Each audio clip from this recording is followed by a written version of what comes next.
അഗ്രേതായിലെ വാഴ്ത്തപ്പെട്ട Maria. Ciudad de Dios, city of God, ദൈവനഗരം, Spanish ഭാഷയിൽ രചിച്ച ഈ കൃതിയുടെ രചയിതാവ് അഗ്രേതായിലെ മരിയ എന്ന കർമ്മലിത്ത സന്യാസിനിയാണ്. 1722 ഈ ഗ്രന്ഥം ആദ്യമായി അച്ചടിച്ച് പ്രസിദ്ധപ്പെടുത്തിയത്.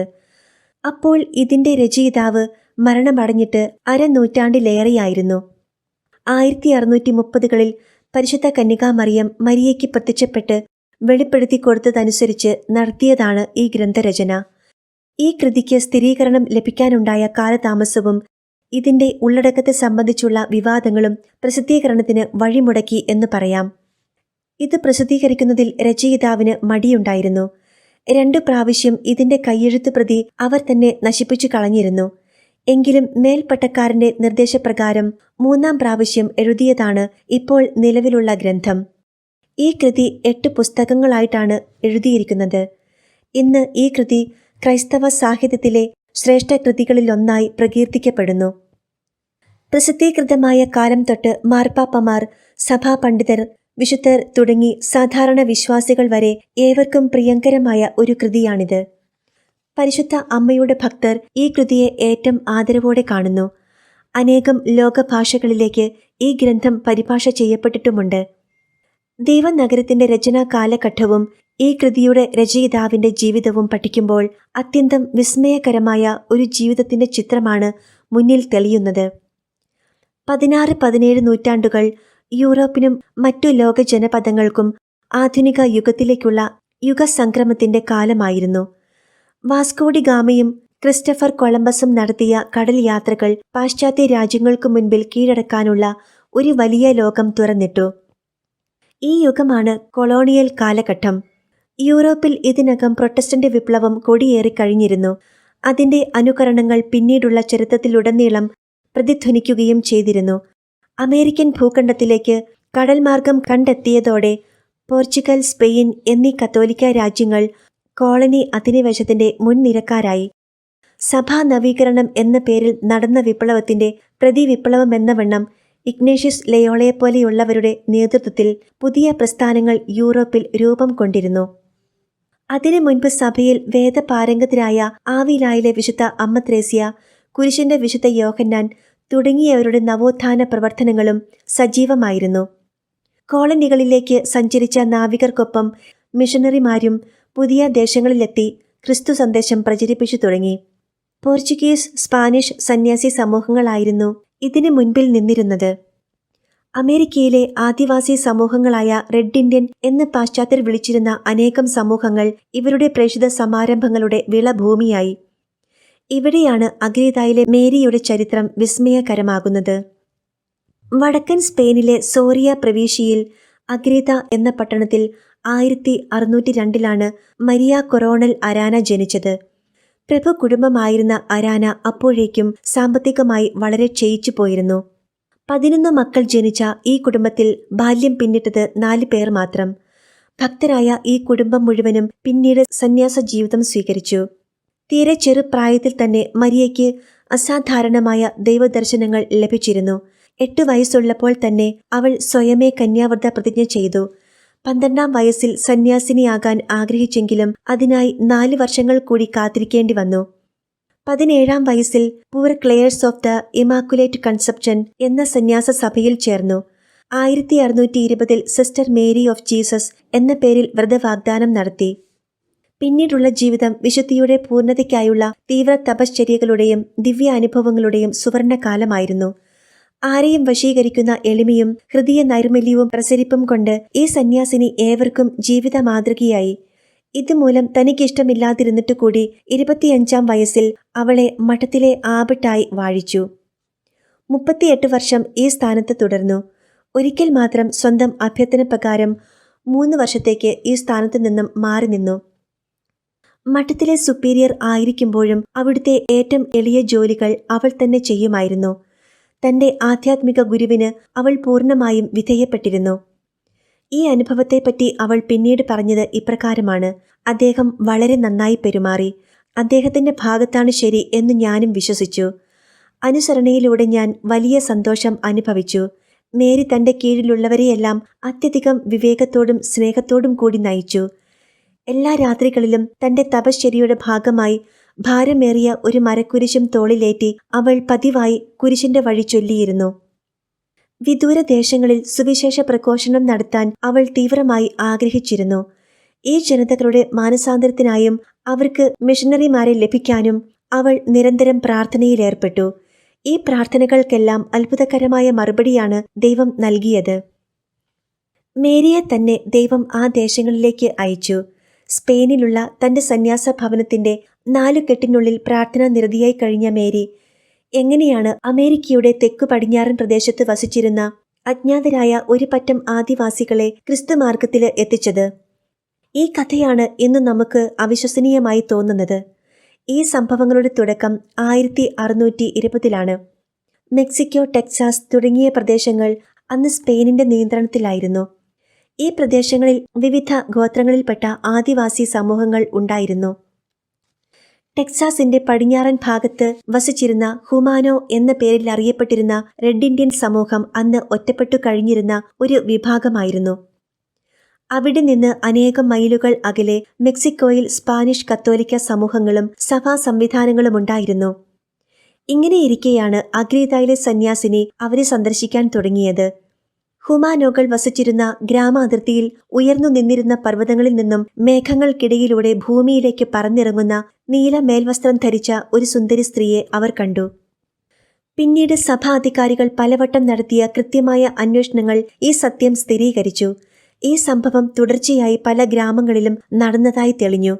എന്നാൽ ഈ കാലയളവിൽ ഈ സന്യാസിനി സ്പെയിനിലെ തന്റെ പ്രാർത്ഥനാമുറിയിൽ ദൈവികമായ സമാധിയിൽ മുഴുകിക്കഴിഞ്ഞതായിട്ടാണ് സഹസന്യാസിനികൾ സാക്ഷ്യപ്പെടുത്തിയത്. ബൈലൊക്കേഷൻ എന്ന പ്രതിഭാസത്താലാണ് ഇത് സാധ്യമായത്. കത്തോലിക്ക സഭയിലെ പ്രമുഖരായ ചില വിശുദ്ധരുമായി ബന്ധപ്പെട്ടാണ് നമുക്ക് ബൈലൊക്കേഷൻ അഥവാ ദ്വന്ദ്വ പ്രത്യക്ഷത്തെക്കുറിച്ചുള്ള അറിവ് ലഭിച്ചിരുന്നത്. ഒരേ സമയത്ത് ശാരീരികമായി 2 സ്ഥലങ്ങളിൽ പ്രത്യക്ഷപ്പെടാൻ കഴിയുന്നതിനെയാണ് ദ്വന്ദ്വ പ്രത്യക്ഷം എന്ന് പറയുന്നത്. വിശുദ്ധ അൽഫോൻസ് ലിഗോരി, വിശുദ്ധ ജെറാർഡ് മജല്ല, കുരിശിന്റെ വിശുദ്ധ പൗലോസ്, വിശുദ്ധ ജോസഫ് കുപ്പർത്തീനോ, പാതുവായിലെ വിശുദ്ധ അന്തോനീസ്, വിശുദ്ധ ഫ്രാൻസിസ് സേവ്യർ, വിശുദ്ധ ഡോൺ ബോസ്കോ, വിശുദ്ധ പാദ്രെ പിയോ തുടങ്ങിയ വിശുദ്ധർക്ക് ബൈലൊക്കേഷൻ സിദ്ധിയുണ്ടായിരുന്നു. ബാലിനാസ് എന്ന പ്രദേശത്ത് വാസമുറപ്പിച്ചിരുന്ന പ്യൂബ്ലോ മിഷനിൽ പ്രവർത്തിച്ചിരുന്ന ഒരു ഫ്രാൻസിസ്കൻ കേന്ദ്രത്തിൽ 1626 ഒരു പറ്റം ഹുമാനോ ഇന്ത്യക്കാർ മഠാധിപനെ തേടി വന്നു. അവർക്ക് പറയാനുള്ളത് വിചിത്രമായ ഒരു കഥയായിരുന്നു. ഈ സമൂഹം വസിച്ചിരുന്ന പ്രദേശങ്ങളിൽ സന്ദർശകരായ ചില സ്പാനിഷ് സഹയാത്രികർ വഴി ഈ കഥയുടെ ചില കാര്യങ്ങൾ മുൻപ് തന്നെ കിംവദന്തികളായി അവിടെ പ്രചരിച്ചിരുന്നെങ്കിലും ആരും അതത്ര കാര്യമായി എടുത്തിരുന്നില്ല. ആദിവാസികളുടെ വിശദീകരണത്തിൽ നിന്ന് ഒരു കാര്യം വ്യക്തമായി. ഈ മനുഷ്യർക്ക് കത്തോലിക്ക വിശ്വാസ സത്യങ്ങളെല്ലാം നന്നായി അറിയാം.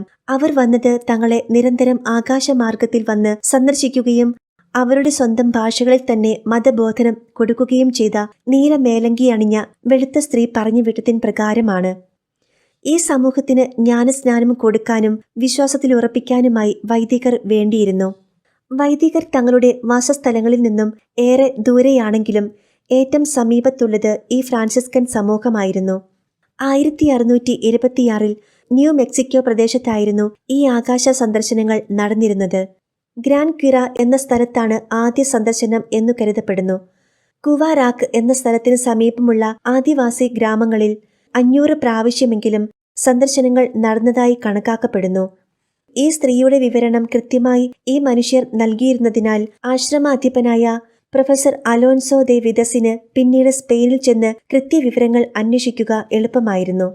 1629 ആദിവാസികളുടെ സന്ദർശനത്തെ തുടർന്ന് മിഷണറിമാർ അവരോടൊപ്പം ചെന്നു. ഗ്രാമത്തിലെത്തിയ മിഷണറിമാരെ സ്വീകരിക്കാൻ അവർ നടത്തിയ തയ്യാറെടുപ്പുകൾ വിസ്മയകരമായിരുന്നു. നിറയെ പൂക്കൾ കൊണ്ടലങ്കരിച്ച ഒരു കുരിശ് അവർ ഉയർത്തിയിരുന്നു. തങ്ങളെ സന്ദർശിക്കുകയും മതബോധനം നൽകുകയും രോഗശാന്തികൾ കൊടുക്കുകയും ചെയ്ത നീലവേഷം ധരിച്ച സുന്ദരിയെപ്പറ്റി അവർ പല കാര്യങ്ങളും പറഞ്ഞിരുന്നു. ഗ്രാമത്തിനടുത്തുള്ള വനത്തിൽ കൂടി ഒഴുകുന്ന അരുവിക്കരയിലൂടെ അവർ നടന്നു മറിഞ്ഞപ്പോൾ അവരുടെ കാൽപ്പാടുകൾ പതിഞ്ഞ ഇടങ്ങളിൽ നിറയെ മഞ്ഞപ്പൂക്കൾ വിടർന്നു നിന്നത് അവർ കാട്ടിക്കൊടുത്തു. മിഷണറിമാരുടെ സന്ദർശന സമയത്തു തന്നെ 50,000 പേർ മാമോദിസ സ്വീകരിച്ചതായിട്ടാണ് റിപ്പോർട്ടുകൾ പറയുന്നത്. മിഷണറിമാരുടെ പ്രവർത്തനം തുടങ്ങിയതോടെ ആകാശ സന്ദർശനങ്ങൾ അവസാനിക്കുകയും ചെയ്തു.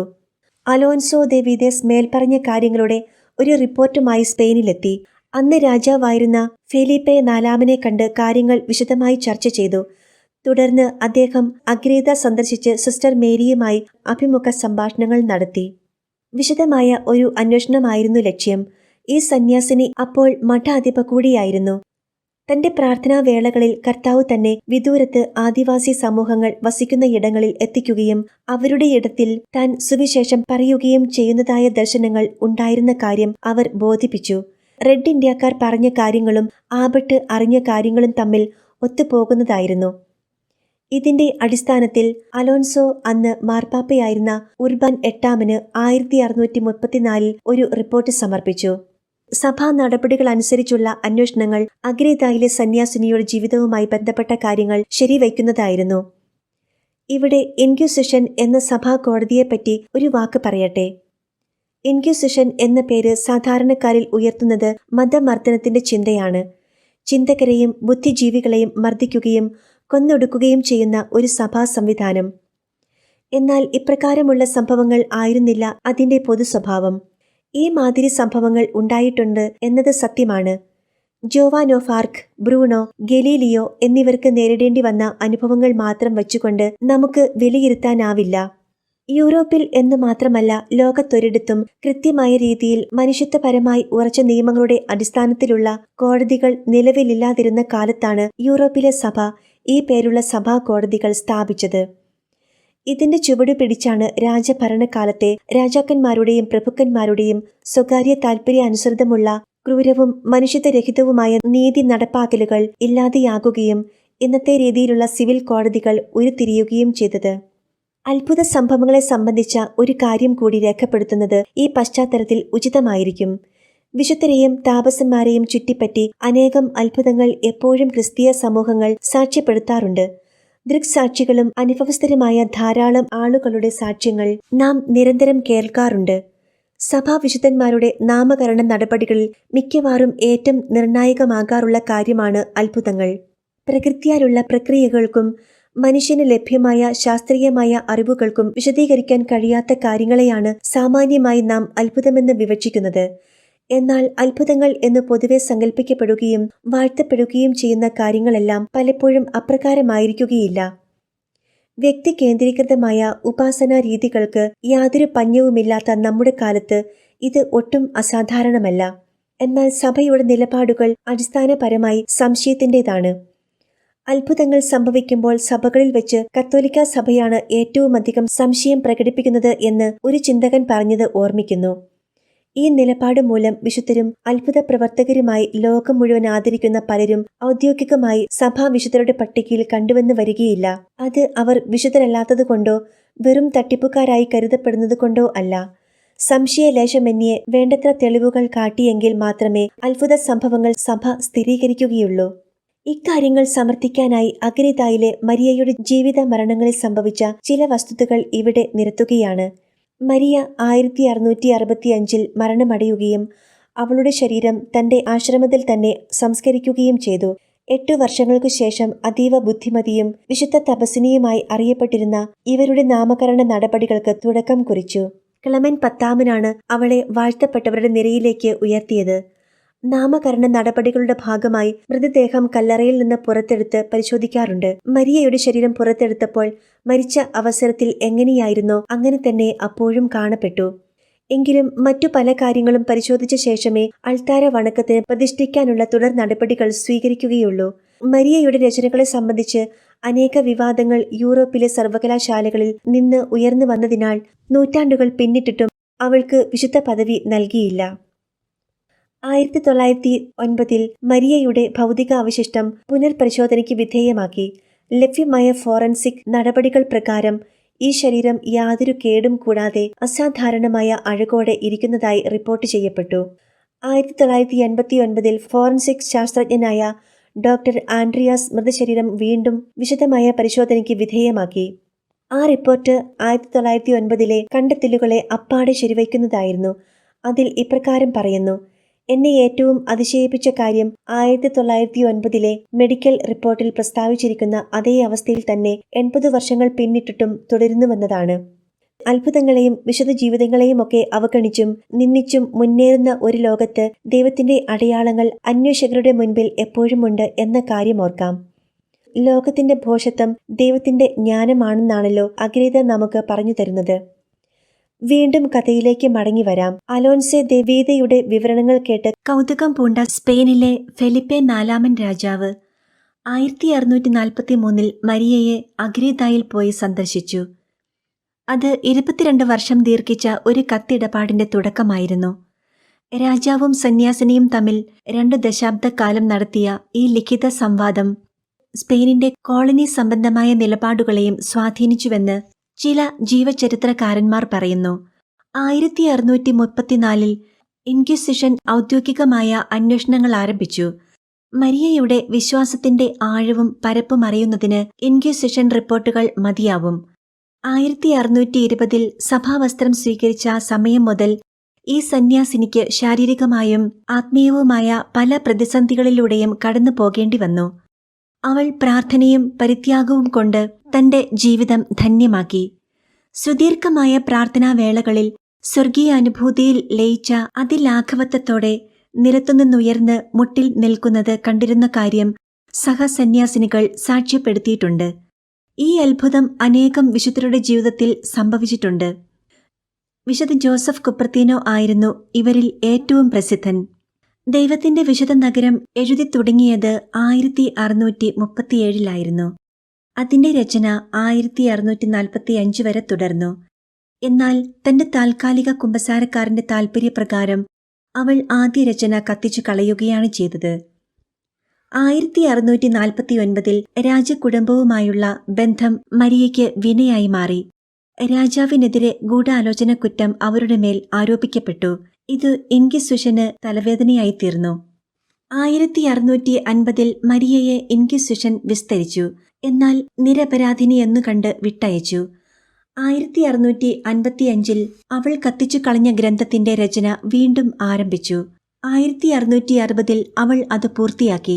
എന്നാൽ പ്രസിദ്ധീകരിച്ച ഗ്രന്ഥം വേദശാസ്ത്ര പണ്ഡിതരുടെ ഇടയിൽ തർക്കവിഷയമായി തീർന്നു. മരിയ 2 പ്രാവശ്യം നശിപ്പിച്ചു കളഞ്ഞ ഗ്രന്ഥം വീണ്ടും ഇന്നു കാണുന്ന അവസ്ഥയിൽ പ്രസിദ്ധീകൃതമാകുവാൻ നിമിത്തമായത് അവളുടെ സ്ഥിരം കുമ്പസാരക്കാരന്റെ പ്രേരണയായിരുന്നു. എന്നാൽ 1681 ഇന്നസെന്റ് 11 മാർപ്പാപ്പ ഇതിന് വിലക്കേർപ്പെടുത്തി. എങ്കിലും സ്പെയിനിൽ മാത്രം ഈ ഗ്രന്ഥം നിരോധിച്ചില്ല. പാരീസിലെ ഡോർബോൺ യൂണിവേഴ്സിറ്റിയിൽ 1696 ഇത് പരിശോധിക്കപ്പെട്ടു. 132 വേദശാസ്ത്ര പണ്ഡിതർ ഇതിൽ പങ്കാളികളായി വോട്ടിനിട്ടപ്പോൾ ഭൂരിപക്ഷം എതിരായതിനാൽ അവിടെയും നിരോധനമുണ്ടായി. അതേസമയം സ്പെയിനിലെ പ്രസിദ്ധ സർവകലാശാലകളായ സലമാങ്ക, അൽക്കല എന്നിവിടങ്ങളിൽ ഈ കൃതി പ്രകീർത്തിക്കപ്പെട്ടു.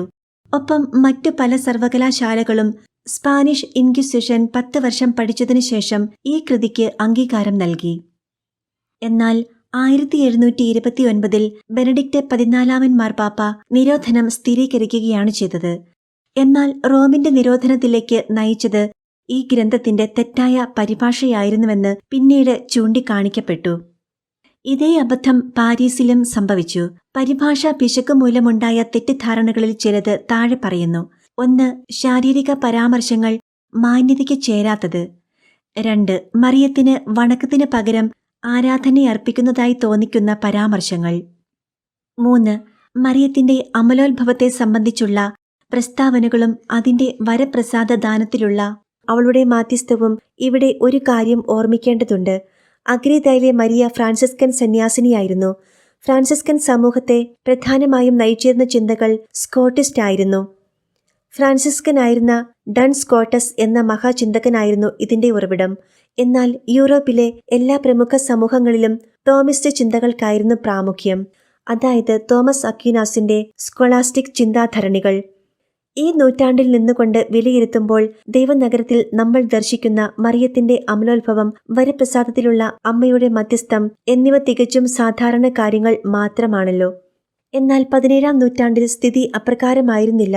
മറിയത്തിന്റെ അമലോത്ഭവം ആദിമസഭ വിശ്വസിച്ചിരുന്നെങ്കിലും അത് ഔദ്യോഗികമായി വിശ്വാസ സത്യമായി പ്രഖ്യാപിക്കപ്പെട്ടിരുന്നില്ല.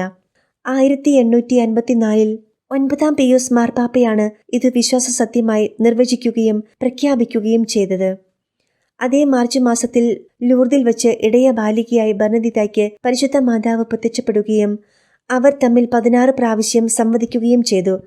ആരാണ് തന്നോട് സംസാരിക്കുന്നത് എന്ന ചോദ്യത്തിനുത്തരമായി തന്റെ അവസാനത്തെ പ്രത്യക്ഷവേളയിൽ മറിയം ഇപ്രകാരം പറഞ്ഞു: ഞാൻ അമലോത്ഭവയാണ്. ഇപ്രകാരം പിയൂസ് 10-ാമന്റെ പ്രഖ്യാപനത്തിന് മാതാവിന് സാധൂകരണം ലഭിച്ചതായി ഉറപ്പിക്കാം. അതുകൊണ്ട് മരിയയുടെ രചനയിൽ ഈ കാര്യം പ്രസ്താവിക്കുമ്പോൾ 17-ാം നൂറ്റാണ്ടിലെ സഭാപണ്ഡിതരിൽ പലർക്കും അത് അസ്വീകാര്യമായി തോന്നിയതിൽ അതിശയിക്കാനൊന്നുമില്ല. 3 നൂറ്റാണ്ടുകൾ സഭയുടെ വിലക്ക് പട്ടികയിൽ തടവറയിൽ കിടന്നിരുന്ന ഈ ഗ്രന്ഥത്തിൽ 1966 പോൾ 6-ാമൻ മാർപ്പാപ്പ മോചനം നൽകി.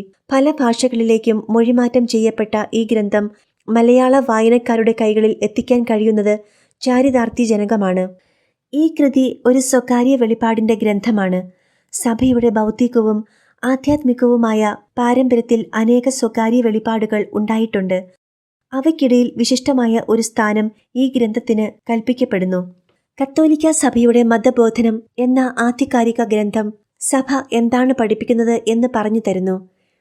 ദൈവനഗരം വായിക്കുമ്പോൾ അത് സഭയുടെ ഏറ്റവും ആഴമുള്ളതും കാതലുമായ ആധ്യാത്മിക അനുഭവത്തിലേക്ക് ഒരു വഴികാട്ടിയായി അനുഭവപ്പെടും. ഏവർക്കും വായിച്ചറിയാൻ സാധിക്കുന്ന ഒരു സുവിശേഷ ഭാഗ്യം അത് പരിശുദ്ധ അമ്മയുടെ വീക്ഷണത്തിൽ നിന്ന് ആകുമ്പോൾ ആർദ്രത തുളുമ്പുന്ന അനുഭവമായി മാറുന്നു.